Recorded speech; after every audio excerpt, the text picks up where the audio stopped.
Olá, estamos iniciando mais um programa Contra a Capa, que é esse nosso encontro semanal em que a gente recebe aqui no estúdio escritores, escritoras, mineiros ou que têm uma forte ligação com Minas Gerais para poder falar das suas obras, falar da sua vida, falar de curiosidades. Eu sou tio Flávio e hoje eu recebo aqui no meu estúdio, no nosso estúdio, para poder falar sobre literatura e sobre vida, o nosso querido amigo, muito especial, Léo Fará. Léo, é um prazer muito grande estar com você aqui, nesse espaço que a gente tem para literatura, mas para poder falar de humanidade também. Seja muito bem-vindo a esse nosso programa. Tio Flávio, muito obrigado, estou muito feliz com esse convite e não tem um papo melhor, né? Falar um pouquinho de literatura, de humanidade, é o que a gente pode trazer de melhor para as pessoas. Olha, o Léo é uma pessoa que nós não nos conhecemos pessoalmente, mas é uma pessoa que a gente tem uma proximidade muito grande virtual, porque todas as possibilidades que eu tenho lá, todas as necessidades, eu mando para ele, eu peço um socorro e o Léo prontamente nos ajuda numa época em que a gente teve aí na pandemia, né, nos vários momentos da pandemia. Nós montamos um grupo de instituições sociais que foram mais de 180 e a gente precisava estimular aquelas pessoas que estavam no momento da pandemia, todo mundo muito para baixo, cansado de sair atrás de arrecadações de cestas básicas. E aí a gente pegou os coordenadores dessas ONGs e aí o Léo fez uma palestra trazendo a experiência dele em diversas áreas da humanidade, inclusive, para poder fazer com que aquelas pessoas tivessem um pouquinho mais de ânimo, né? Não perdessem o ânimo frente a um problema muito grave que o mundo todo passava. Então eu sou muito grato a você, Léo. Obrigado. Não só pelo que você coloca nos seus livros, mas pela disponibilidade, apesar do pouco tempo que você tem, já que viaja bastante, mas disponibilidade em ajudar as pessoas. Eu vou falar aqui rapidamente para as pessoas onde que elas podem nos encontrar. O programa Contra a Capa, ele vai ao ar toda quinta-feira, às 19 horas, sempre com um novo convidado, lá no portal do jornal Hoje em Dia, mas a gente também está no YouTube, Hoje em Dia BH, e estamos também na TV Promove, quinta-feira, 19 horas, que é no canal 12 da Claro TV. Mas você pode ouvir na Rádio Web Hoje em Dia e nas rádios Alvorada FM e Difusora AM de Salinas, Gorutubana de Janaúba, Rádio Cidade FM de Corinto e também na Rádio Eldorado de Sete Lagoas. Sem perder muito tempo, vamos direto ao assunto. Léo Fará é especialista em gestão de desastres no Brasil, Chile, Japão, pela Unesco e em redução de riscos pela ONU. É mestre em engenharia geotécnica e mestre em engenharia de desastres pela Universidade do Chile. É capitão da reserva do Corpo de Bombeiros Militar de Minas Gerais, tendo atuado na corporação por 19 anos. 19 anos? 19 anos. Mas você começou com quantos anos? Comecei com 18 para 19 anos, bem assim, foi meu primeiro emprego, vamos dizer assim, antes de trabalhar com meu pai, mas o meu primeiro emprego, nunca tive carteira assinada, porque eu passei no concurso e já fiquei apaixonado pelo bombeiro. Mas você vem de família de militares? Não tem ninguém, eu caí de paraquedas no bombeiro, né? Não sabia nada, não sabia o que era soldado, tenente, sargento, caí de paraquedas, mas fiquei logo apaixonado pelo serviço de bombeiro e decidi seguir carreira fazendo curso de oficial. E aí você entra nos bombeiros, vai se especializando ali, e aí vem essa questão do... Porque você poderia ter ido para a polícia militar, poderia ter ido para outras polícias, né? Foi para os bombeiros. Ali dentro você vai criando essa questão, essa proximidade com as pessoas, né? O bombeiro, assim, eu entro no bombeiro em 2004, né? Era para eu entrar no início de 2004, eu entro no final, o concurso atrasou um pouquinho, e entro como soldado, que é o primeiro grau hierárquico ali do bombeiro. E eu comecei a gostar muito das atividades, mergulho, salvamento em altura, aquilo me encantou muito. E quando eu fui para a rua, quando eu fui fazer o atendimento, o que mais me encantou disso tudo é que você tem como no bombeiro colocar em prática o seu melhor de tudo que você é para ajudar outras pessoas. É muito óbvio às vezes. Às vezes as pessoas têm uma dificuldade com a sua profissão e as profissões elas estão muito ligadas ao propósito das pessoas. Vamos dizer assim, o meu, salvar vidas, ajudar pessoas, você consegue colocar aquilo ali em prática muito fácil. Uhum. E eu fiquei encantado com aquilo. Então eu comecei a me dedicar mais, fazer mais cursos. Aí eu decidi seguir carreira, né? A gente tem ali o grau de hierárquico dos praças, né? Que é o soldado, o cabo, o sargento. E você tem de oficial, que é tenente, capitão, major, tenente-coronel. E eu decidi seguir carreira fazendo curso de oficial. Então eu fiz o curso de oficial em 2007, entrei em 2007, formei em 2009 e segui, né? Como tenente, capitão. E aquilo de certa maneira, era muito bom porque a gente tem uma proximidade muito grande. Você vai para uma ocorrência e quando você vai, você pega a pessoa num momento difícil. Então o mínimo que você faz naquele momento pode ser o máximo para aquela pessoa. Provavelmente a gente vai ser a pessoa mais importante no dia mais difícil da vida de alguém. E isso te dá um poder muito grande no sentido de conseguir realizar feitos que vão marcar a vida daquela pessoa. Isso me marcou muito. E eu vi que era algo que, além de você transformar a vida de uma pessoa de uma maneira muito rápida, de você deixar marcada, isso satisfaz a gente, né? O ato de se doar, de doar, a gente enxerga isso, a gente que trabalha muito com organização social, a gente fala, poxa, eu fui ajudar as pessoas, mas eu saí muito maior do que isso. Então, isso você vê todo dia no bombeiro. É uma riqueza muito grande. É uma riqueza muito grande. Agora, quando você fala em ajudar pessoas, em transformar a vida de pessoas, é o que você tem feito hoje, através das suas palestras, através dos seus livros e das suas ações sociais também, mas você faz muito mais que transformar, você salva. Porque isso acontece ainda hoje, já que você está dedicado a uma ONG, né? A uma organização da sociedade civil que, como nós vamos falar daqui a pouquinho, você saiu dos bombeiros e tem trabalhado em alguns desastres, algumas tragédias que você se voluntaria para isso, mas tem essa diferença, né? Olha só que fantástico, transformar a vida de alguém, mas salvar a vida. Eu digo que você vê isso cara a cara, mas a gente tem hoje várias pessoas que muitas das vezes não entram numa tabela de Excel, numa planilha de sustentabilidade, mas muitos professores que estão nos ouvindo aqui agora que salvam vidas também, né, Léo? Eu acredito assim, para mim o maior herói que a gente tem são os professores. E é engraçado que meu próximo livro ele vai chamar o Manual do Herói. E muitas vezes essa palavra herói, ela tá muito distante da nossa mente, porque a gente idealiza o herói como o cara que tem superpoder, que voa, que faz feitos incríveis. Só que se a gente for olhar no dicionário, na definição de herói, herói tá lá como pessoas cujos atos, atitudes ou gestos influenciam positivamente outras pessoas. Essa é a definição de herói. Então você pode ser um herói. Um professor, provavelmente, ele vai ser o herói de muitas pessoas naquela sala de aula e em muitas salas de aula. Muitas pessoas têm os professores como pessoas cujos atos, atitudes, né, e comportamentos, eles influenciam positivamente essas pessoas. E a gente muitas vezes não tem essa noção de que pequenos gestos, eles realmente transformam vidas. Quando eu decidi escrever o primeiro livro, eu queria, na verdade, homenagear os bombeiros que trabalhavam comigo na Operação em Mariana. Eu jamais imaginei, e vendo isso ao longo do tempo, que um garoto, um certo dia, falou assim, capitão, eu li o seu livro e hoje eu decidi que eu quero ser bombeiro. Depois de um tempo ele me mandou uma outra mensagem falando assim, olha, eu passei no concurso dos bombeiros. E mandei mensagem para ele, poxa, que bacana, que legal. E quando ele formou e ele atendeu a primeira ocorrência dele, que foi uma queda de motociclista, ele virou e falou assim comigo, eu salvei a minha primeira vida por conta do seu livro. Já não vai fazer chorar aqui. Então, como que a gente consegue entender que um livro...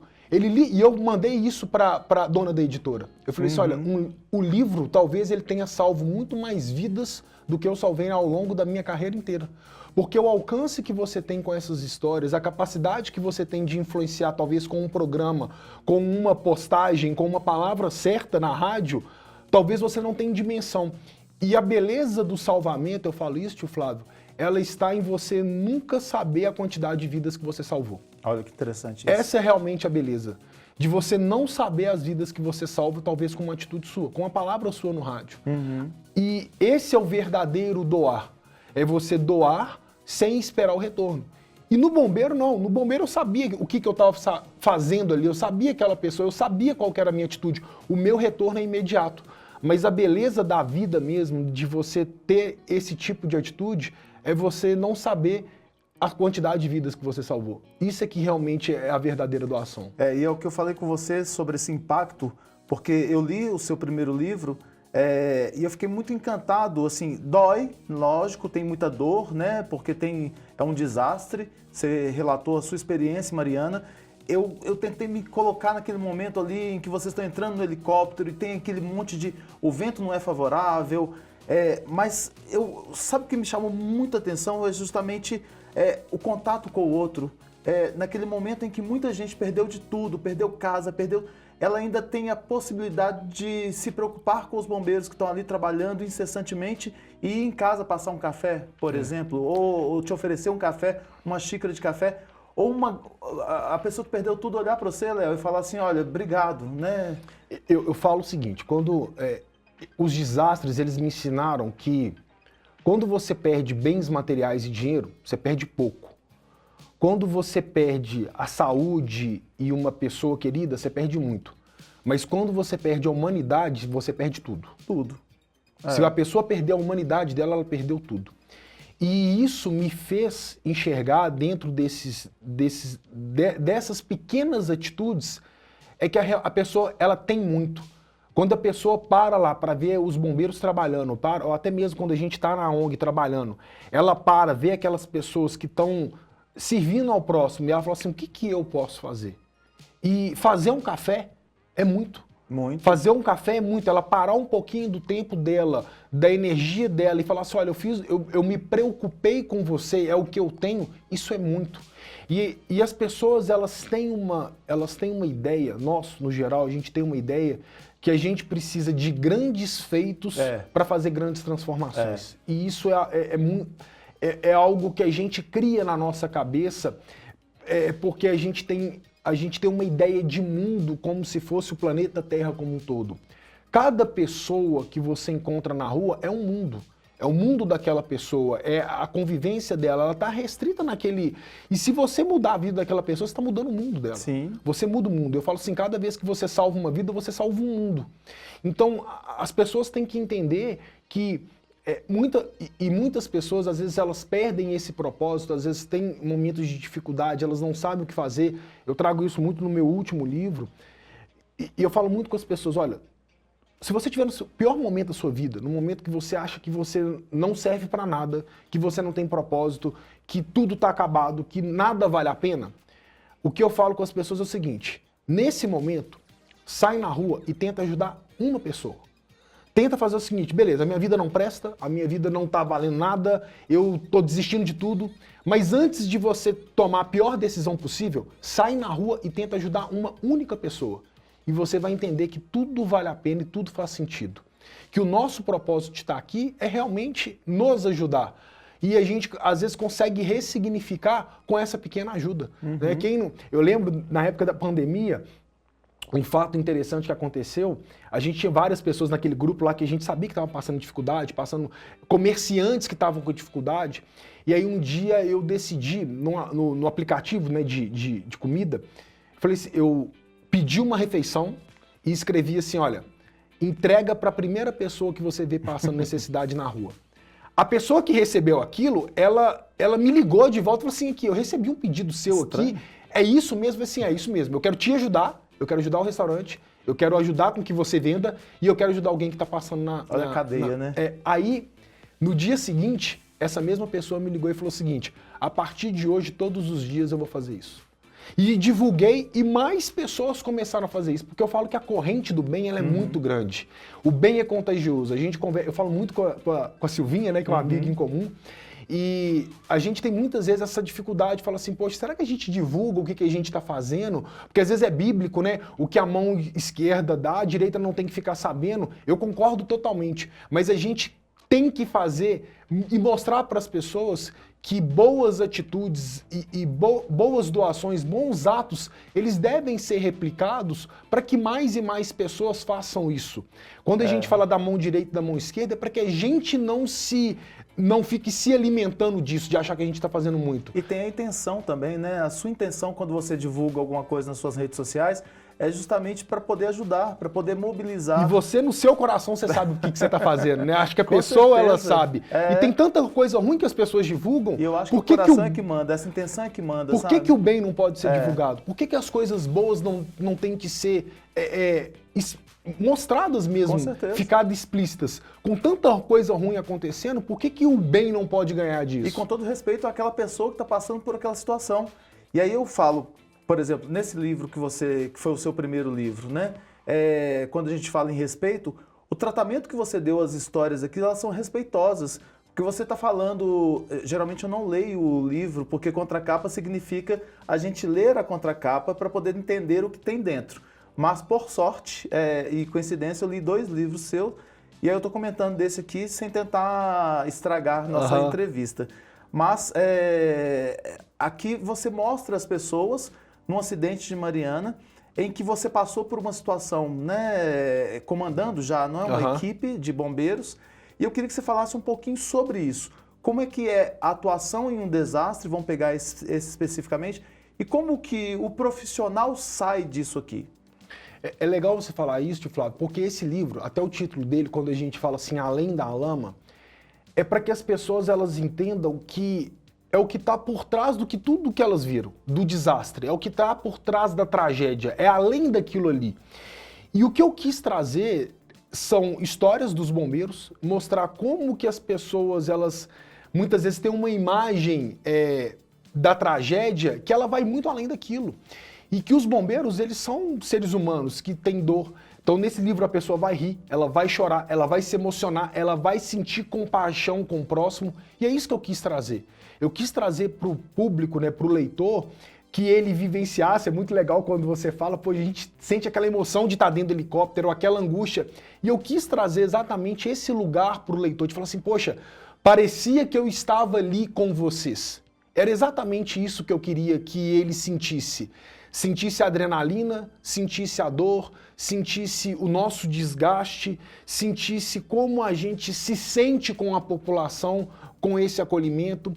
E eu falo que na escrita, né, eu não me via como um escritor, mas quando você coloca o coração nas páginas, coloca o coração ali na caneta mesmo, e você consegue transmitir isso, as pessoas começam a entender. E é lógico que elas começam a entender também que existe um ser humano por trás da farda. Porque muitas vezes a gente olha ali os bombeiros, a farda, aquela coisa do militarismo, a gente se sente distante. Às vezes até mesmo algo como se fosse impenetrável, que se fosse aquela pessoa que a gente não consegue ter uma aproximação tão grande. Mas não, a gente é ser humano, a gente cansa, a gente sente sono, a gente sente fome, a gente sente dor, a gente chora. A gente se emociona. E é isso que eu quis trazer muito, para que as pessoas entendessem essa humanização do bombeiro, que ele não é um super-herói, que ele é uma pessoa, como todos nós, que tecnicamente ela está mais capacitada que os outros, porque eles treinaram para isso. Então, sair dessas experiências, a gente sai desgastado, a gente sai cansado, a gente sai emocionado, a gente sai triste, frustrado por não ter encontrado uma última vítima, mas a gente sai, acima de tudo, acreditando que vale a pena. É isso que eu quis deixar, para que as pessoas entendam como esses homens e mulheres, eles se sacrificam, mas que todo mundo pode ser um herói. Eu já vou até pegar, então, esse seu relato, porque aqui são 4 livros, nós vamos mostrá-los, mas aí você vem, então, para um processo em que chega um momento em que você fala, peraí, não é assim, lógico, mas eu vou sair do Corpo de Bombeiros. Você é capitão do Corpo de Bombeiros e sai. Por quê? Bom, é uma pergunta que eu recebo assim muito, né? Pô, por que você saiu de um lugar que estava estável, de um lugar que você tinha o seu salário, que você tinha uma progressão de carreira? Só que às vezes a gente fica limitado, vamos dizer assim, limitado à farda. E muitas vezes limitado mesmo no sentido geográfico. É um conjunto de fatores. Eu fui para uma missão no bombeiro quando eu estava para a primeira missão internacional do bombeiro, que foi em Moçambique. E quando a gente foi para lá, a gente já sabia que um ciclone ia passar em Moçambique e a gente sabia disso 5 dias antes. A burocracia do Estado, a burocracia do país para mandar uma equipe de bombeiros para lá foi tão grande que nós chegamos 15 dias depois, com o país todo devastado. E aquilo mexeu muito comigo. De entender que várias ONGs no mundo chegaram lá antes do ciclone passar porque elas simplesmente não estavam na amarra do Estado. E a gente lá, como uma das equipes mais especializadas, não só do Brasil, do mundo, a gente demorou tanto a chegar por conta de uma burocracia. E isso me incomodou muito.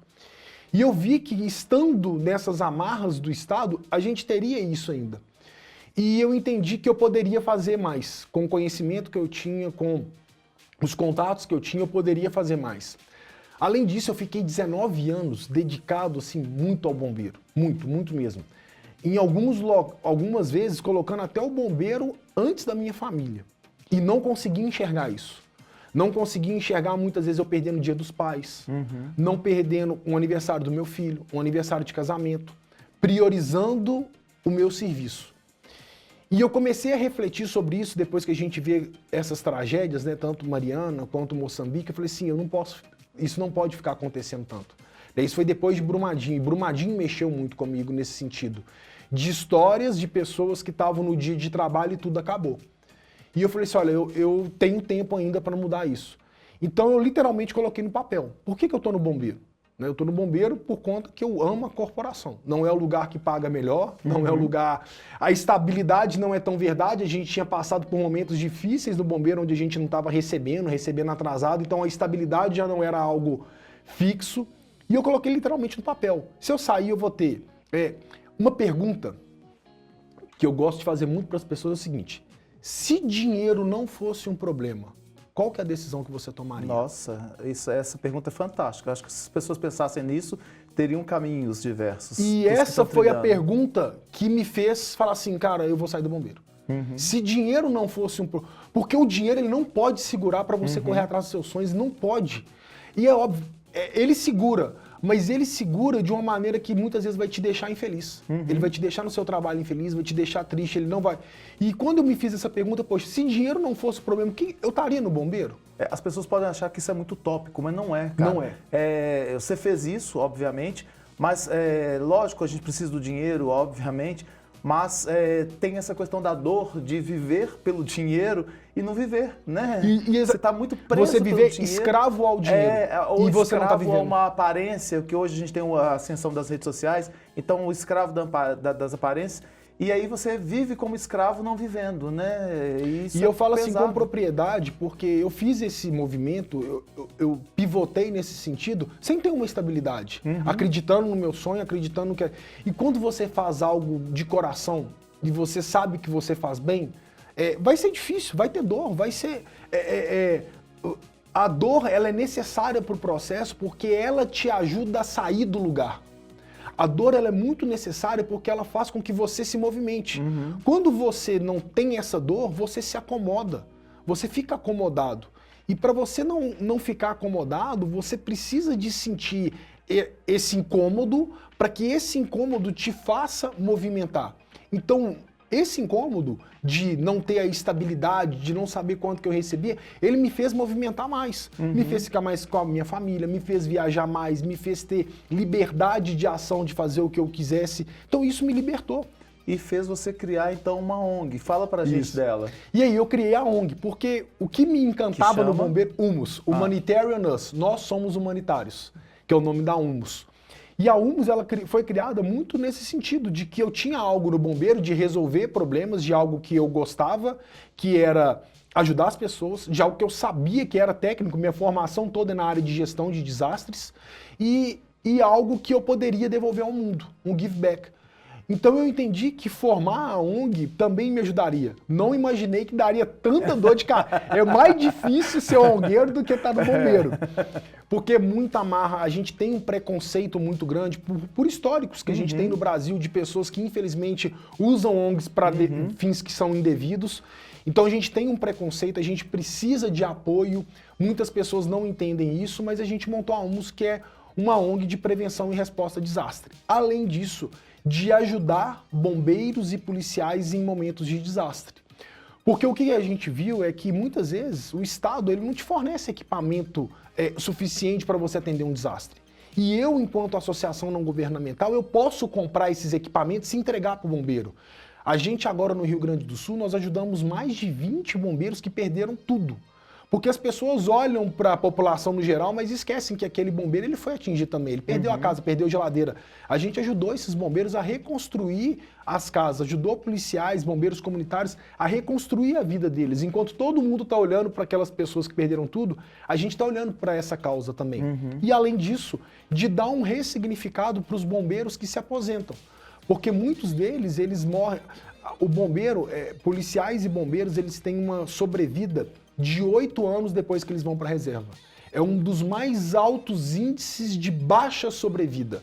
Muitas vezes por infarto, depressão, suicídio, porque eles têm o propósito ligado na profissão. Quando fecha a torneira, dá uma esfriada, né? Eles ficam sem propósito. Então a gente traz esses policiais, esses bombeiros para dentro da ONG, para que eles consigam, tudo que eles aprenderam ali durante 30 anos, eles possam reinvestir com o trabalho voluntário. Poxa, e é uma riqueza que você tem, muito né? Grande, Que muito tem que ser aproveitada mesmo. Vamos aqui passar em 3 livros em 5 minutos? Vamos sim. Depois, então, do Além da Lama, que, olha, eu recomendo que se leia, e acho que até posso recomendar que comece por ele. Sim. Vem um aqui que é o Líder, um especialista no impossível. Esse livro ele surgiu pelo seguinte, as lições desse livro, as pessoas liam e alguns empresários falaram assim, Léo, tudo que você ensina aqui são lições que eu quero trazer para o meu time. E eu comecei a receber uma demanda muito grande de palestras, de falar para times, de como que a gente trabalha união, como que a gente trabalha confiança, como que a gente trabalha espírito de corpo. E eu trouxe, através desse livro do Líder, tem várias pessoas que escrevem, então tem a Monja Cohen, que fala muito da espiritualidade, tem o maestro João Carlos Martins, né? Que ele é uma história de vida e de liderança, porque se você pensar, uma parábola que eu entendi com o maestro é o seguinte, o maestro ele fica de frente para a equipe e de costas para o público.